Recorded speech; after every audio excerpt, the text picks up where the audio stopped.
Salam Rahayu, selamat malam. Assalamualaikum buat semuanya. Saya Satrio Piningit Sejati menyampaikan pejangan malam ini untuk pribadi kalian semua.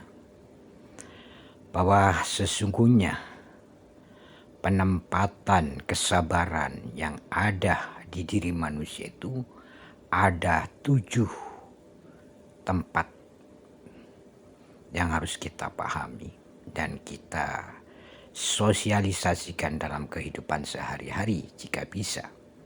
Jika tidak, ya diantaranya harus kita lakukan. Pertama, sabar itu letaknya di pemikiran kita. Dalam memikir, menganalisis sesuatu, apa itu bacaan, tulisan, cerita, dan semuanya, kita harus sabar. Sabar itu menempati di posisi pemikiran kita. Yang kedua adalah sabar di lisan atau perkataan. Itu realisasinya ketika kita melihat sesuatu yang mungkin menurut akal pikiran kita kurang logis dan batin kurang bagus, maka kita harus sabar pula untuk mengatakan sesuatu itu, baik itu pujian maupun sanjungan, bahkan makian pun juga harus penuh dengan kesabaran, termasuk di dalam menyampaikan hal kebenaran dan keburukan sesuatu. Yang ketiga, penempatannya itu sabar di batin kita atau kolbu kita. Di dalam manusia itu ada kolbunya. Kolbu itu letaknya ruh, dan ruh itu menciptakan sukma di seluruh tubuh.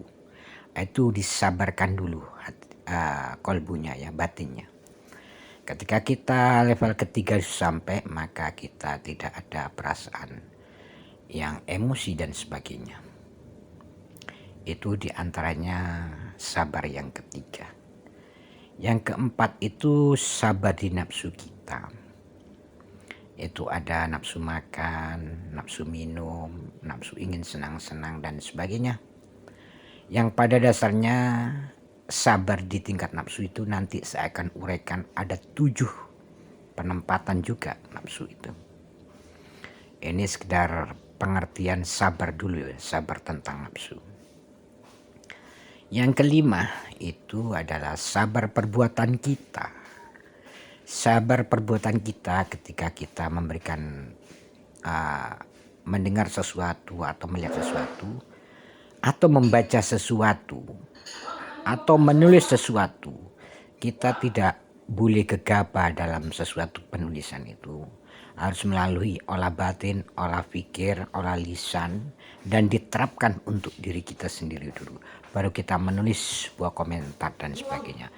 Penulisan itu adalah kalau ketika dibarengi dengan kesabaran, maka cara menulisnya pun berhati-hati, tidak gegabah, tidak menjustis dan memprovokasi. Itu adalah sebuah sabar di tingkat perbuatan, termasuk melakukan sesuatu juga. Dan yang keenam itu sabar di tingkat ruh. Nah, ini biasanya setelah meninggal, ruh itu diuji kesabaran pula. Sebuah contoh ya, ada seorang waliullah meninggal dunia. Begitu ruhnya itu mau masuk ke alam barzah, di stop oleh malaikat. Hai, ini kamu harus diuji kesabaran ruhmu, kata para malaikat. Kenapa? Ada permohonan dari satu binatang ketika masih hidup kamu durwali, kau sembelih, maka dia memohon kepada Tuhan bahwa Tuhan jadikanlah wali ini sebagaimana binatang sehingga nanti merasakan disembelih. Akhirnya ruh wali tadi dimasukkan ke dalam rahimnya sapi yang sedang hamil. Itu ruhnya wali, makanya sapinya keramat. Setiap orang sakit ditempelkan ke kakinya, orang tiduran diinjek kakinya bisa sembuh dan sebagainya.